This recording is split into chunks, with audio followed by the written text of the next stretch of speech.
जय हिंद साथियों, पढ़ाईकोपीडिया के यूट्यूब चैनल पर आप सबों का हार्दिक स्वागत है।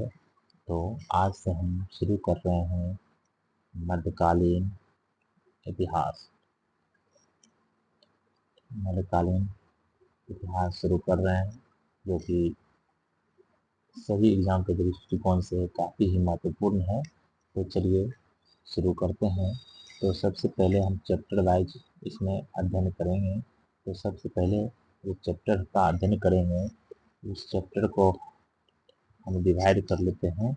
इसमें फर्स्ट चैप्टर मुस्लिम हमला और भारत में तुर्की सत्ता की स्थापना के बारे में अध्ययन कर लेते हैं। तो सबसे पहले हम लोग मुस्लिम हमला के बारे में हम लोग अध्ययन करने का प्रयास करते हैं। तो चलिए भारत में मुसलमानों का आगमन से शुरू कर रहे हैं। भारत में मुसलमानों का आगमन भारत में मुसलमानों का आगमन से हम लोग शुरू कर रहे हैं। तो चलिए, तो सबसे पहले जो है भारत में मुस्लिम जो आया था, भारत में मुस्लिम जो आया था, मुस्लिम आया था, कब आया था? तो 7वीं सदी में। कब आया था? 7वीं सदी में मुस्लिम आया था। और यह जो आया था, और यह जो मुस्लिम आया था, यह जो मुस्लिम था कहाँ का था? अरब का। कहाँ का मुस्लिम था? अरब का मुस्लिम था। और यह जो आया था किस रूप में आया था? तो व्यापारी के रूप में। किस रूप में आया था? व्यापारी के रूप में आया था। कब आया था? 7वीं शताब्दी में आया था। और उसने जो अपना व्यापारी के रूप में आया था, तो उसका जो नेटवर्क, व्यापारिक नेटवर्क स्थापित किया था, वह स्थापित किया था पश्चिमी तट पर। यह जो भारत का जो तट है, यह हो गया पूर्वी तट और यह हो गया पश्चिमी तट। तो इसी तट पे उसने क्या किया था? नेटवर्क स्थापित किया था। और साथ ही साथ मालाबार तट, तो पश्चिमी तट और मालाबार तट, पश्चिमी तट और मालाबार तट पर उसने क्या किया था? व्यापारिक नेटवर्क स्थापित किया था मुस्लिम व्यापारियों ने। तो यहाँ तक में दिक्कत नहीं होना चाहिए। और यहाँ पर जब नेटवर्क स्थापित करेगा तो स्वाभाविक है वहीं पर मुस्लिम व्यापारी क्या होगा? बसना शुरू कर देगा। मुस्लिम व्यापारी क्या किया? बसने भी लगा। तो सबसे ज़्यादा अगर पूछे तो मुस्लिम कहाँ में बसा था? तो मालाबार क्षेत्र में। सबसे ज़्यादा मुस्लिम कहाँ बसा था? मालाबार क्षेत्र में सर्वाधिक मुस्लिम बसा था। और उसके बाद तो शुरू में आया था व्यापार करने के लिए। और यह कब आया था? 7वीं शताब्दी ईस्वी में। लेकिन 8वीं सदी में, 8वीं सदी में यह जो है आक्रामक हो गया, आक्रामक हो गया। और उसने क्या किया? कुछ क्षेत्रों पर आक्रमण कर दिया, कुछ क्षेत्रों पर आक्रमण कर दिया। तो कुछ क्षेत्र जो है आक्रमण किया था, तो उस प्रमुख क्षेत्रों में है सिंध, गुजरात, मध्य भारत, मध्य भारत और पंजाब। इन सब क्षेत्र में क्या किया था? आक्रमण कर दिया था मुस्लिम ने। और यह जो आक्रमण हुआ था, उस समय जो शासन था उमैयद वंश का, उस समय जो शासन था उमैयद वंश के खलीफा के समय हुआ था। उमैयद वंश के खलीफा के समय यह आक्रमण हुआ था। लेकिन इसमें जो है और जगह इसको सफलता नहीं मिली थी। और यह जो सिर्फ कामयाब हुआ था, वह जो जिस क्षेत्र में कामयाब हुआ था, और उस क्षेत्र का नाम है सिंध। इस क्षेत्र में कामयाब हुआ था, सिंध में कामयाब हुआ था। और इसका नेतृत्व आप लोग पढ़े होंगे, सिंध अभियान का नेतृत्व कौन कर रहा था? तो सिंध अभियान का नेतृत्व जो कर रहा था मीर कासिम, सॉरी मीर कासिम कह रहे हैं, मोहम्मद बिन कासिम, मोहम्मद बिन कासिम। तो यहाँ तक दिक्कत नहीं होना चाहिए। तो एक बार चलिए रिप्लाई कर लेते हैं हम लोग। सबसे पहले जो है मुस्लिम, भारत में आया था कब? 7वीं सदी में आया था। और किस रूप में आया था? व्यापारी के रूप में आया था। और इसने अपना नेटवर्क कहाँ स्थापित किया था? पश्चिमी तट पर। पश्चिमी तट पर व्यापारिक नेटवर्क और साथ ही साथ मालाबार तट पर। तो वहीं पर क्या हुआ? यह बस गया। यह जो बसा था, सर्वाधिक मुस्लिम कहाँ पर बसा था? मालाबार तट पर ही बसा था। 8वीं शताब्दी में, 8वीं सदी आते आते यह जो है क्या हो गया था? आक्रामक हो गया था। और इसने कुछ क्षेत्रों पर आक्रमण कर दिया, जैसे सिंध, पंजाब, गुजरात, मध्य भारत, इन सब क्षेत्रों पर इसने क्या कर दिया था? आक्रमण कर दिया था। लेकिन यह जो कामयाब हुआ था वह हुआ था सिंध क्षेत्र में कामयाब हुआ था, जिसका नेतृत्व कर रहा था मोहम्मद बिन कासिम। इसका नेतृत्व कौन कर रहा था? मोहम्मद बिन कासिम। तो यहाँ तक में दिक्कत नहीं होना चाहिए। और यह मुस्लिम जो आया था वह कहाँ से आया था? अरब से। कहाँ से आया था? अरब से आया था। यहाँ तक में दिक्कत नहीं होना चाहिए। तो चलिए अब नेक्स्ट हम लोग सिंध पर आक्रमण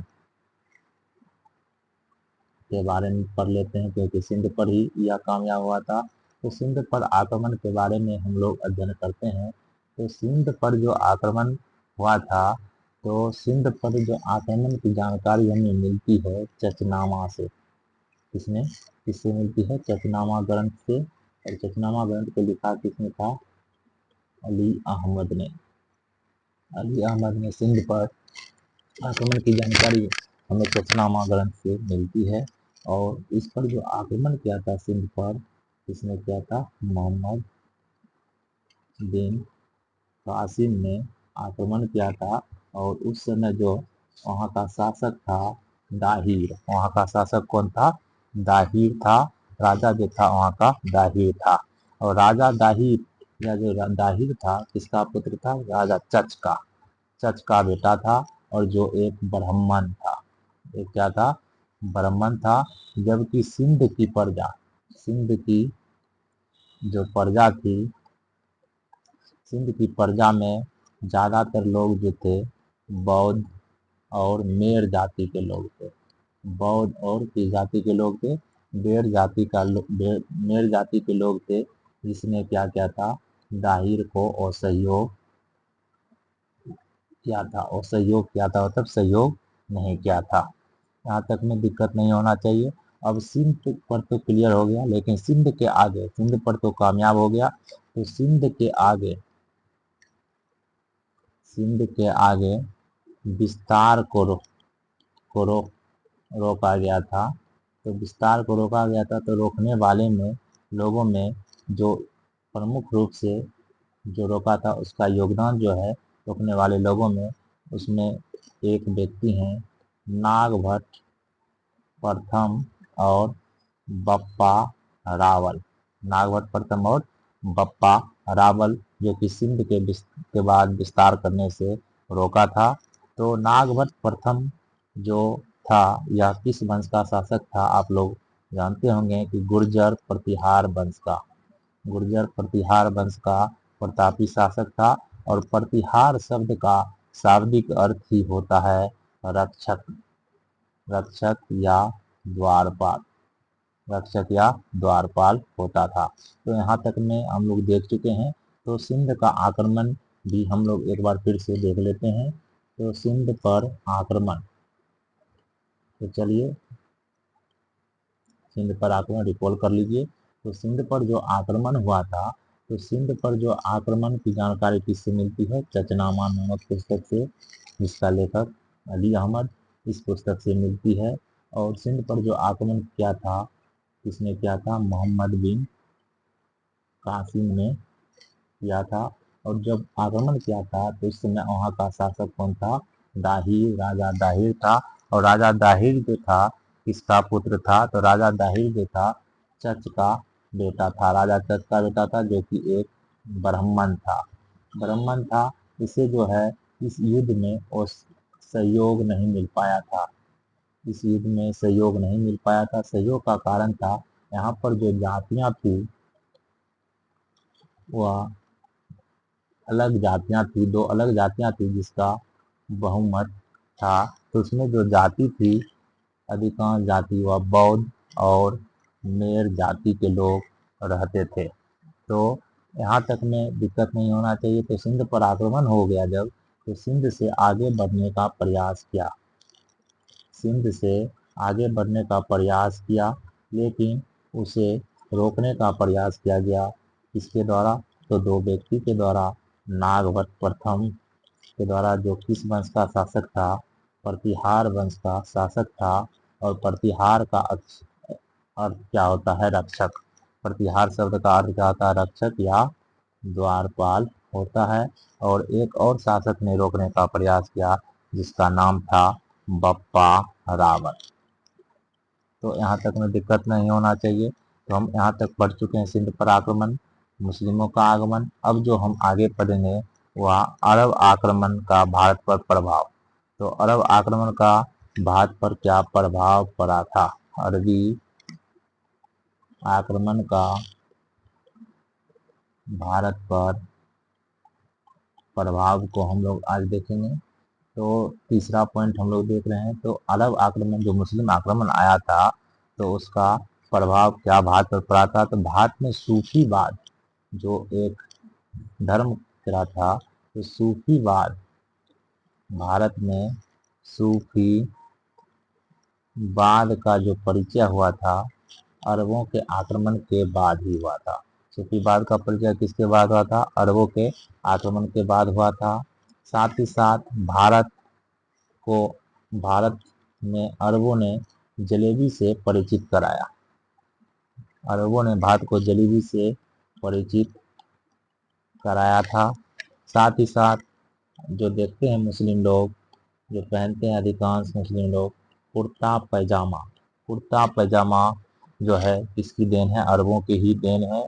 और अरबों ने भारत को जो दिया था, सूफीवाद से परिचय करवाया, जलेबी से परिचित कराया, कुर्ता पैजामा अरबों की ही देन थी।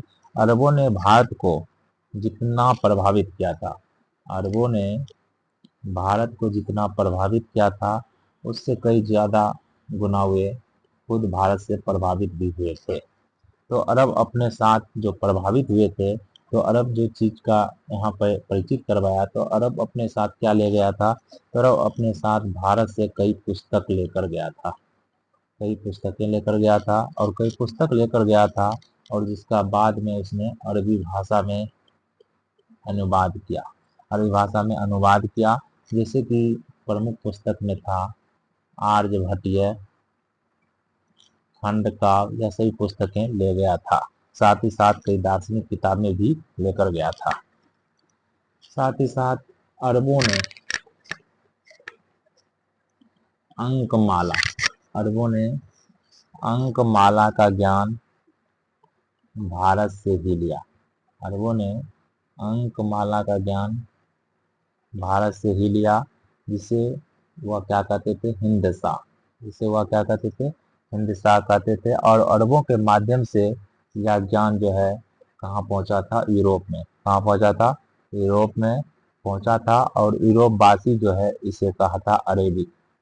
अरब वासी इसको क्या कहा था? अरेबिक कहा था। यहाँ तक में दिक्कत नहीं होना चाहिए। तो वहाँ जो कुछ पुस्तक जो अरबी भाषा में अनुवाद हुआ था, उस पुस्तक में जैसे कि पंचनामा जो अनुवाद हुआ था, पंचतंत्र जो अनुवाद हुआ था, उसका जो अनुवाद हुआ था किस नाम से हुआ था अरबी में? तो कलील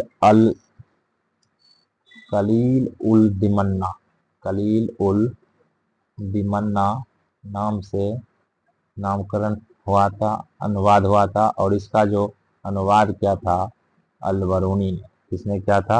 अल-बरूनी ने किया था। यहाँ तक में दिक्कत नहीं होना चाहिए। उसके बाद अरब जो है सिंध में, अरब इसके अलावा अरब ने सिंध में क्या किया था? ऊँट की खेती, सॉरी ऊँट का पालन और खजूर की खेती शुरू किया था। खजूर की खेती भी शुरू किया था। और सिंध में इसने दिरहम नाम का सिक्का चलाया था। दिरहम नाम का सिक्का भी चलाया था। और अरबों ने सिंध में कई नगर बसाए, जैसे कि मंसूरा नामक नगर बसाया था। तो चलिए एक बार हम लोग देख लेते हैं कि अरबों का भारत पर क्या प्रभाव पड़ा था। अरबी आक्रमण का भारत पर पड़ने वाला प्रभाव।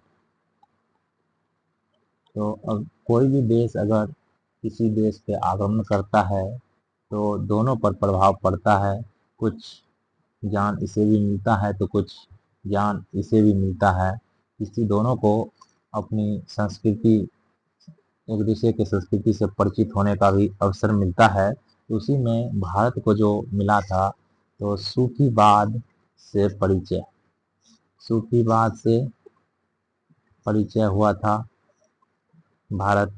और कुर्ता पैजामा, कुर्ता पैजामा अरबों की ही देन है। और जलेबी, जलेबी कुर्ता पैजामा से परिचित कराया। सिंध में जो है ऊंट पालन शुरू किया, सिंध में ऊंट पालन शुरू किया। साथ ही साथ खजूर की खेती भी सिंध में शुरू किया। और दिरहम नाम का सिक्का, दिरहम नामक का सिक्का भी चलाया था।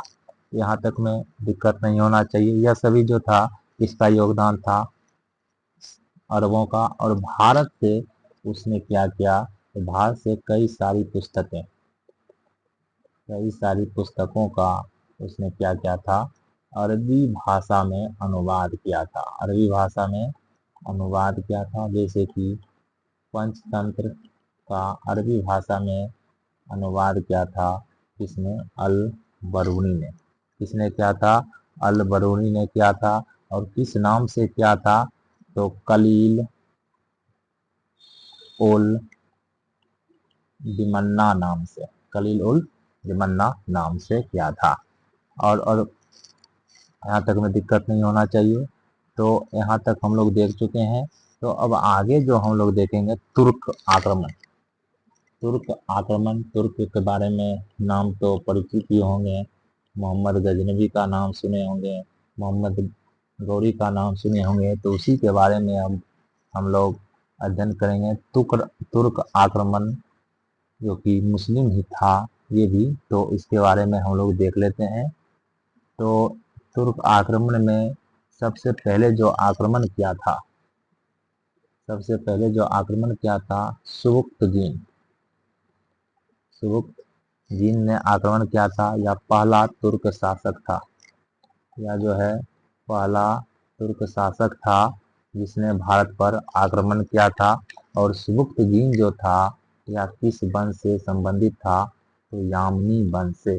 सुबुक्तगीन किस वंश से संबंधित था, यामनी वंश से संबंधित था। और इस वंश का संस्थापक जो था अल्पतगीन, इस वंश का संस्थापक कौन था, अल्पतगीन था। और सुबुक्तगीन जो सबसे पहले आक्रमण किया था वह किस वंश से था, यामनी वंश से। और सुबुक्तगीन ने जो भारत पर आक्रमण किया था वह जयपाल को पराजित किया था। किसको पराजित किया था, जयपाल को। जयपाल जो था हिंदू शाही शासक, हिंदू शाही शासक जयपाल को पराजित किया था। सुबुक्तगीन के बाद जो है सुबुक्तगीन, सुबुक्तगीन के बाद जो है आक्रमण किसने किया था, तो मोहम्मद गजनवी ने। मोहम्मद गजनवी ने भारत पर आक्रमण किया था। और मोहम्मद गजनवी ने जो भारत पर आक्रमण किया था, तो कितना बार आक्रमण किया था, 17 बार आक्रमण किया था। और 17 बार जो आक्रमण क्या था इसकी जानकारी इस इतिहासकार ने दी थी। तो इसकी जानकारी जो है इतिहासकार Henry Elliot, Henry Elliot, Henry Elliot ने दी है, हेनरी इलियट ने दी है। और महमूद गजनवी जो 17 बार आक्रमण किया था, महमूद गजनवी जो आक्रमण किया था, और यह कहाँ का शासक था, तुर्क का। तो तुर्क का शासक था तो सबसे पहले सुबुक्तगीन आक्रमण किया था। लेकिन यह पहला तुर्क शासक था जिसने सुल्तान की उपाधि धारण की थी। सुल्तान की उपाधि किसने धारण की थी, सबसे पहले महमूद गजनवी ने। और भारत पर जो कुल 17 बार आक्रमण किया, जिसमें पहला आक्रमण जो किया था 1001 ईस्वी में। पहला आक्रमण कब किया था, 1001 ईस्वी में। और इसके बाद जो आक्रमण किया था 1004 ईस्वी में इसने मुल्तान पर आक्रमण किया था। मुल्तान पर आक्रमण किया और उसको क्या किया, लूट लिया था। और उसके बाद 1008-9 ईस्वी में इसने बहंद की लड़ाई लड़ा था। और बहंद की लड़ाई में इसने किसको हराया था, आनंदपाल को। किसको हराया था, बहंद की लड़ाई में आनंदपाल को हराया और वहां पर अपना अधिकार स्थापित कर लिया। तो महमूद गजनवी जो है, यह जो 3 प्रमुख युद्ध था और एक और प्रमुख युद्ध हम लोग सोमनाथ के बारे में पढ़ेंगे। तो इस बहंद की लड़ाई के बाद उसने क्या किया था कि थानेश्वर, मथुरा, कन्नौज पर भी आक्रमण किया और वहां पर जाके क्या लूटपाट किया। और इन सभी में से सबसे इसका जो महत्वपूर्ण आक्रमण था, बहुत ही चर्चित आक्रमण सोमनाथ मंदिर पर किया गया था। सोमनाथ मंदिर पर आक्रमण हुआ था। और सोमनाथ मंदिर पर जो आक्रमण हुआ था वह हुआ था 1025 ईस्वी में सोमनाथ मंदिर पर आक्रमण किया था और भारी मात्रा में इसने क्या किया, लूटपाट किया था। सोमनाथ की मूर्ति के मामले में जो मुस्लिमों की मान्यता थी, यह मूर्ति वही मूर्ति है, यह मूर्ति जो है वही मूर्ति है जिसे एक आदमी मक्का से लेकर भागा था, इस कारण इसने लूटपाट किया था। तो सोमनाथ की मूर्ति के बदले में सोना देने के जवाब में, तो सोमनाथ की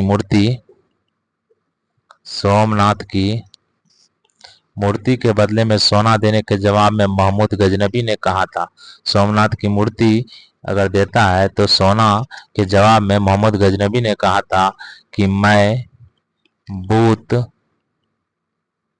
फरोख्त कहलाने के बजाय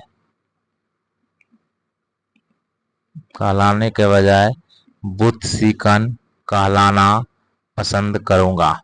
यह स्टेटमेंट पूछा जाता है, मैं बूत फरोख्त कहलाने के बजाय बुत सिकन कहलाना पसंद करूंगा, किसके द्वारा किया गया कथन है, तो महमूद गजनवी।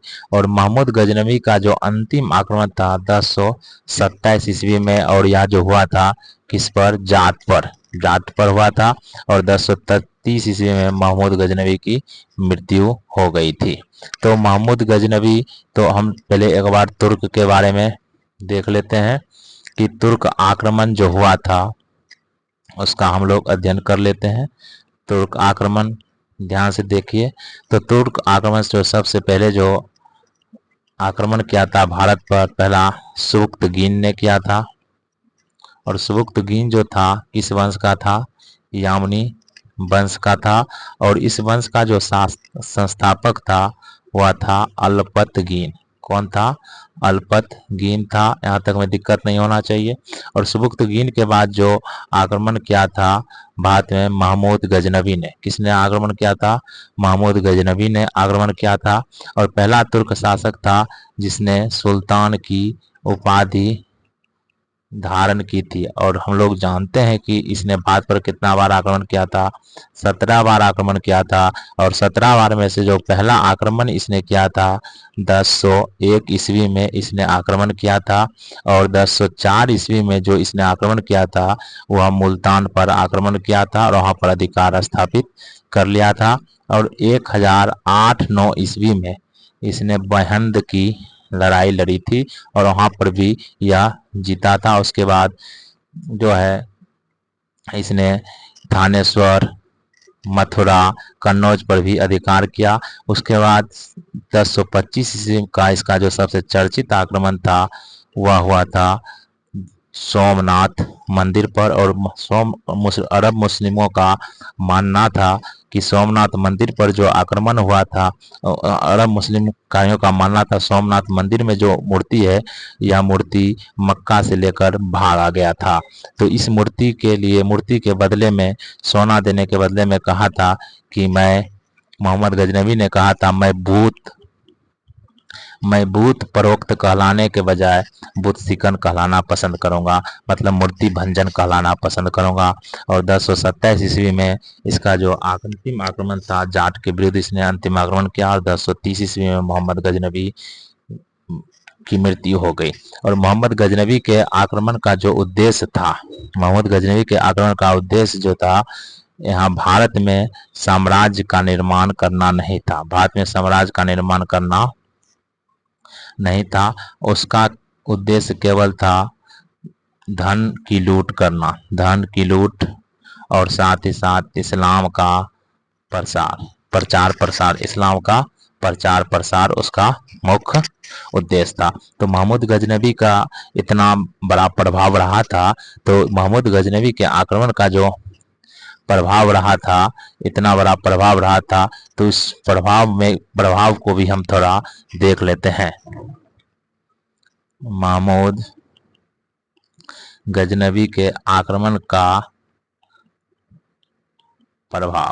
के प्रभाव, तो महमूद गजनवी के आक्रमण का प्रभाव जो था, क्या हुआ था, तो इस सभी चीज को देख लेते हैं। तो इसने जो आक्रमण किया था 1000 से 1027 के बीच कुल 17 बार आक्रमण किया था, और भारी मात्रा में इसका उद्देश्य ही था धन की लूटपाट करना। तो धन की लूटपाट कर किया था भारत का, तो इस पर भारत की आर्थिक स्थिति पर जो प्रभाव पड़ेगा, नकारात्मक प्रभाव पड़ा था। और साथ ही साथ महमूद गजनवी के आक्रमण से उत्तर भारत की राजनीतिक समस्या सामने आ गई, जिसका अन्य आक्रांताओं ने भी फायदा उठाया और भारत पर आक्रमण किया। और इसके आक्रमण से बौद्धिक और सांस्कृतिक प्रभाव पड़ा। तो बौद्धिक और सांस्कृतिक प्रभाव पड़ा, जो भारत की सामाजिक, आर्थिक और राजनीतिक परिस्थिति का वर्णन भी करता है। तो उसमें जो प्रभाव पड़ा था, इसके साथ जो कुछ लेखक विद्वान आए थे, उत्तवी, फिरदौसी, अलबरूनी। तो फिरदौसी जो है, जो पुस्तक लिखा था शाहनामा किसने लिखा था? फिरदौसी ने। अलबरूनी ने जो पुस्तक लिखा था वह तहकीक-ए-हिंद लिखा था, और उत्तवी ने जो पुस्तक लिखा था वह किताब-उल-यामिनी, उत्तवी ने जो पुस्तक लिखा था किताब-उल-यामिनी नामक पुस्तक लिखा था। तो अलबरूनी की जो पुस्तक थी बहुत ही चर्चित थी, तहकीक-ए-हिंद, जिसे 11वीं शताब्दी का भारत का दर्पण भी, 11वीं शताब्दी का भारत का दर्पण कहा जाता है। और महमूद गजनवी के साथ सूफी संत भी भारत आया था, सूफी संत भी भारत आए थे। इससे भारत में एक अलग तरह के इस्लाम का विकास भी हुआ था। तो यहाँ तक में हम लोग देख लेते हैं। और इसमें जो इम्पोर्टेंट एक पुस्तक था, तहकीक-ए-हिंद, तो तहकीक-ए-हिंद, या इसे हम लोग किताब-उल-हिंद के नाम से भी जानते हैं।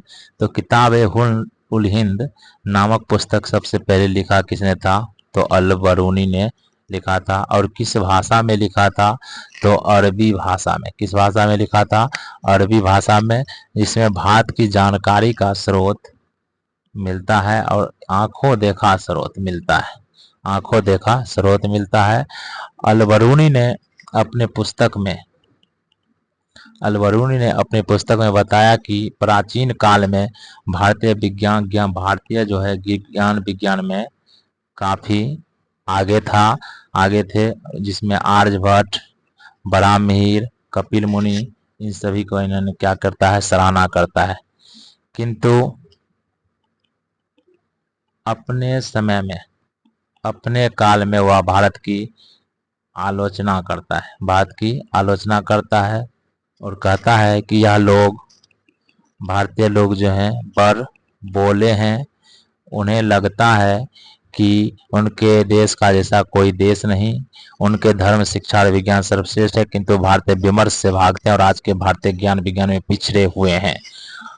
अलबरूनी के बारे में हम लोग जान चुके हैं। और यह जो है गजनवी का भी बहुत बड़ा समर्थक नहीं था।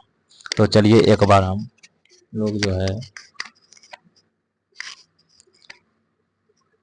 महमूद गजनवी का जो भारत पर आक्रमण हुआ था उसका प्रभाव हम लोग देख लेते हैं। लास्ट पॉइंट है। तो महमूद गजनवी का भारत पर प्रभाव, आक्रमण का महमूद गजनवी के आक्रमण का भारत पर क्या प्रभाव पड़ा था? महमूद गजनवी के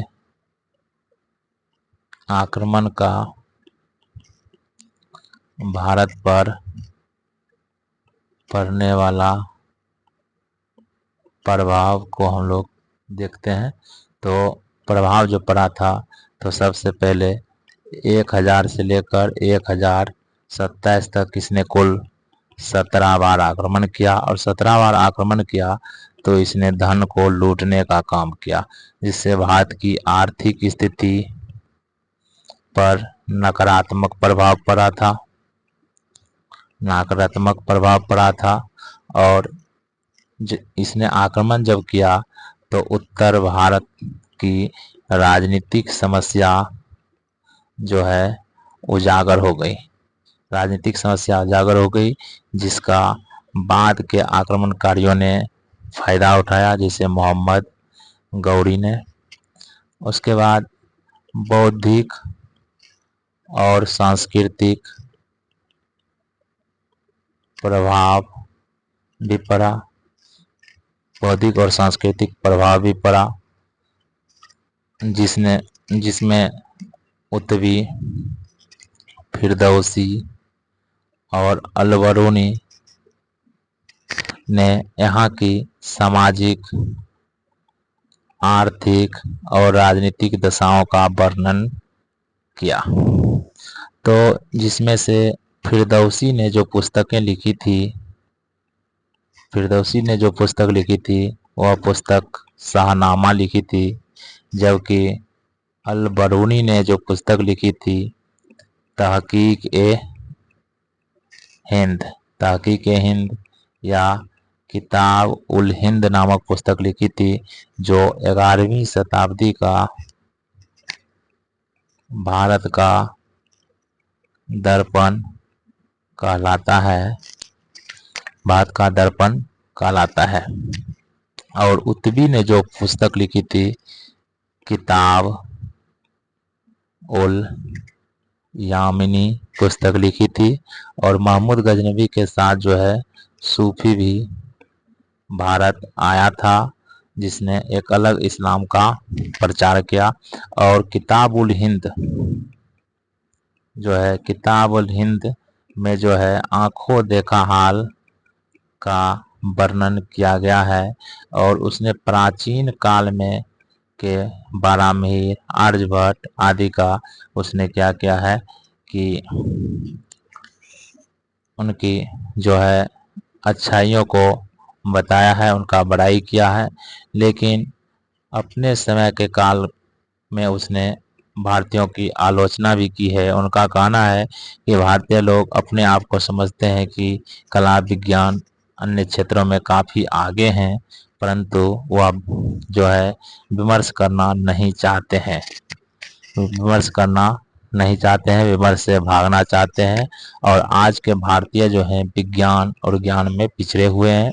अलबरूनी जो है गजनवी के साथ आया था, लेकिन उसका भी वह बहुत बड़ा समर्थक नहीं था। तो आज के क्लास में इतना ही।